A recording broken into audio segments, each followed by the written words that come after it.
By the end of this video, you'll discover the two most powerful things that reduce stress as a highly sensitive person, and why most approaches only address one of them.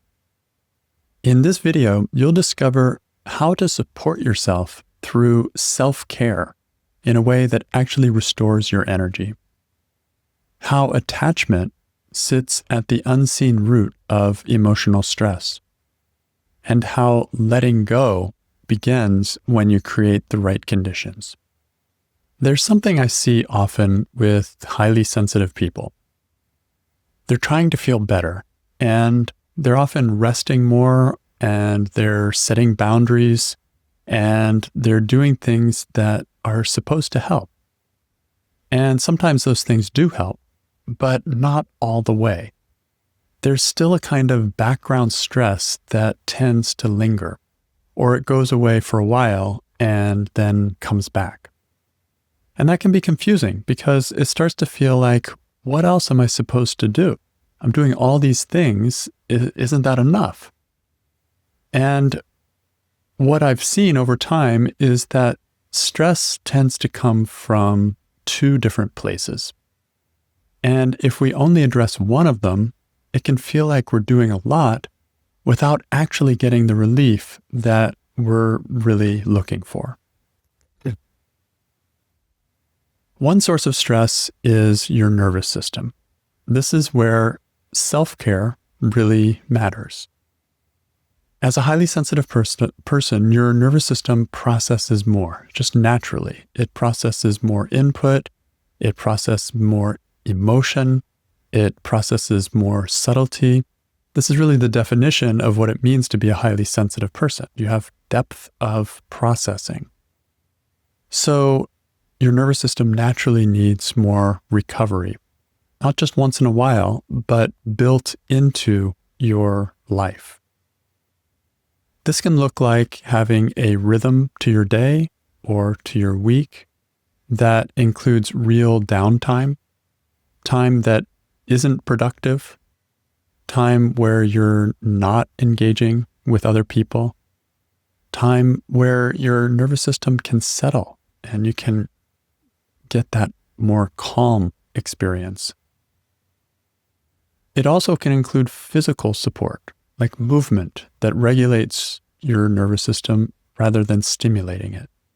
Things like yoga or tai chi or walking in nature or swimming. Just being in the body can often be very regulating for everyone, and especially for highly sensitive people. And sometimes taking care of yourself means exploring systems that focus on balance, that focus on prevention, not just when crisis comes, but looking at imbalances that form long before any kind of real disease begins or any kind of real imbalance begins. And for that, I love the more traditional systems of healthcare, like Ayurveda from India or traditional Chinese medicine. There's also a part of self-care that's often overlooked, and that is taking care of your ego. We say self-care. Well, this is an interesting piece of it. Not in the sense of feeding your ego endlessly, we know where that leads, but allowing it to have some of what it wants. Letting yourself experience progress. Letting yourself experience accomplishment. Letting yourself enjoy what you like to enjoy. Because constantly trying to override yourself, trying to override your ego or get rid of your ego, it can actually create more tension and more stress. And then there's connection. Connection is a big part of self-care as well. And when I say connection, I mean meaningful connection, not just being around people, but feeling like you can be yourself with other people. All of this is self-care, and it matters. But even when this is in place, there can still be stress, which brings us to the second source of stress. The second source of stress is emotional. And this is where attachment comes in. Attachment can be to absolutely anything. Attachment to outcomes, attachment to how something turns out, attachment to what something means, or attachment to getting something you want, or something that you feel like you need, or attachment to how you're perceived, or how you want to be seen. As a highly sensitive person, you don't just notice these things, you feel them, and you feel them deeply. So when attachment is present, it doesn't stay abstract. It becomes something you experience in your body. And this is in the experience of emotions. You might notice this in moments where something starts to matter a lot to you, and you really want something to go a certain way. Maybe it's a conversation, or maybe it's a decision, or maybe it's something you've been working toward. And you can feel how important it is. And it starts to feel like your sense of ease depends on it. Like you'll only be okay once it happens. This is what I mean by attachment. The idea that until then, until it happens, I'm not okay. And there's a kind of pressure in your system, a kind of tension, a subtle kind of holding on, a sort of inability to fully relax. You can't quite breathe. Like your whole life is on hold until until it happens. And that intensity is coming from the attachment itself. This is why stress can feel so strong, even in situations that seem small on the surface. Always mind-boggling. Why is this tiny thing making me so stressed? Because what's happening underneath the surface is making a huge difference. And when that attachment is there, your system stays engaged. Even if you're resting, even if you're doing all the right things externally, you're eating good food, you're getting good movement, you're socializing, you're taking care of yourself. But if there's an attachment there underneath the surface, it becomes impossible to rest. What keeps this kind of stress going is that we try to resolve it on the level of thinking. We try to convince ourselves to let go. We tell ourselves, oh, it's not a big deal. Oh, I shouldn't feel this way. I just need to relax. Why is this such a big deal? But letting go doesn't happen that way. You cannot force letting go. It's not something you can actually control. Because the part of you that's attached has a reason for being attached. It's actually trying to protect something or to hold on to something that feels important. So if we push it away, it tends not to go away because it's got its reason. Or it goes away for a little bit and then it comes back. And this is where the loop forms. The attachment creates stress.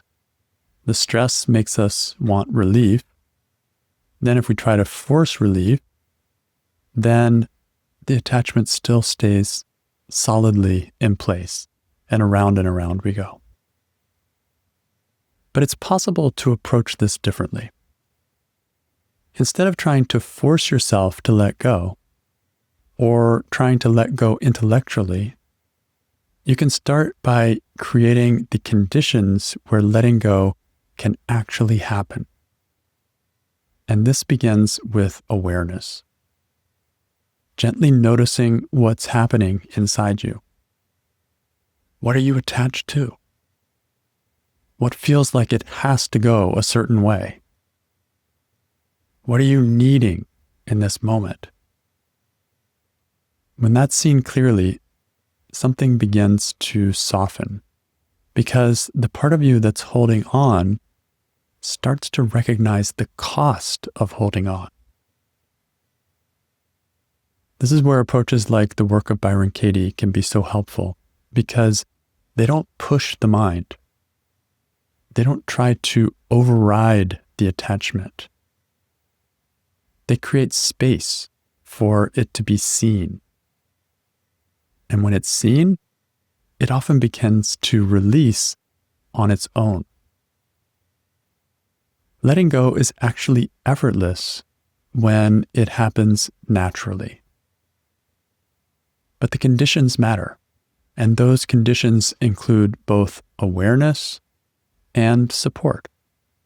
Support for your nervous system and space for your inner experience. So when it comes to reducing stress as a highly sensitive person, there are two things that really matter: self-care and letting go. Self-care supports your system. It gives your body and mind what they need to function well.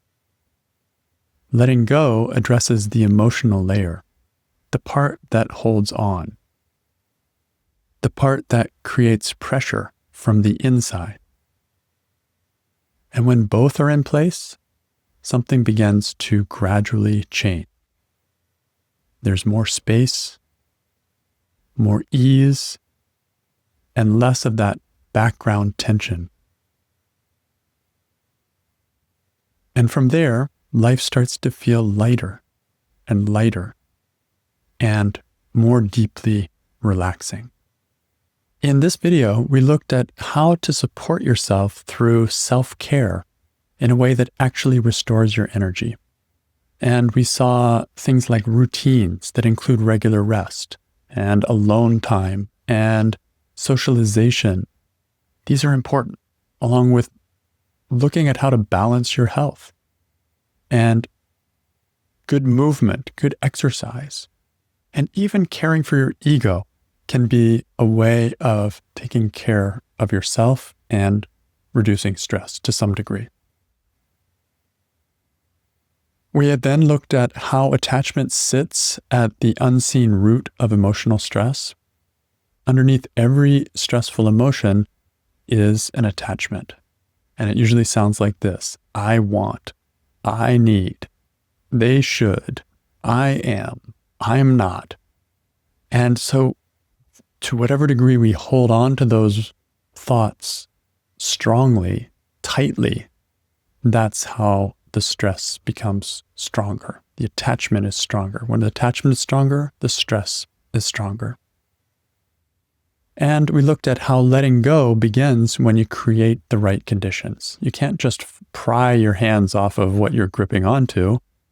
You have to set up the conditions. And this is done by paying attention to the emotion, listening to what it's saying, and noticing the cost of carrying and believing that story, and then exploring the opposite and finding space internally. So the feeling I'm left with today is that self-care and letting go are the two essential approaches to stress management. Self-care helps you to find balance in an overwhelming world as an HSP, and letting go is your ticket to freedom because it doesn't depend on anything being perfectly balanced, whether it's your health, money, relationships, or anything at all.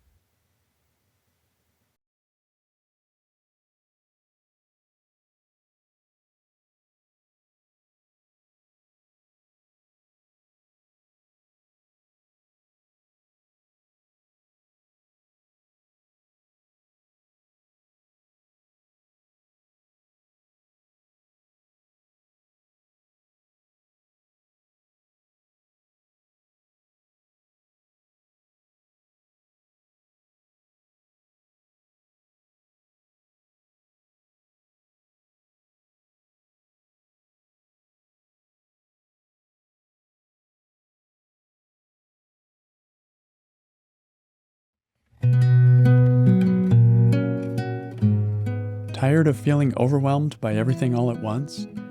Take the HSP stress test at trueinnerfreedom.com. You'll also find a link in the show notes. The test will reveal your unique sensitivity profile including how your nervous system naturally responds to stimulation, emotions, social energy, and more. You'll also gain a clearer picture of how stress might be amplifying that sensitivity. Take the HSP stress test now. It's a powerful first step on your journey to true inner freedom.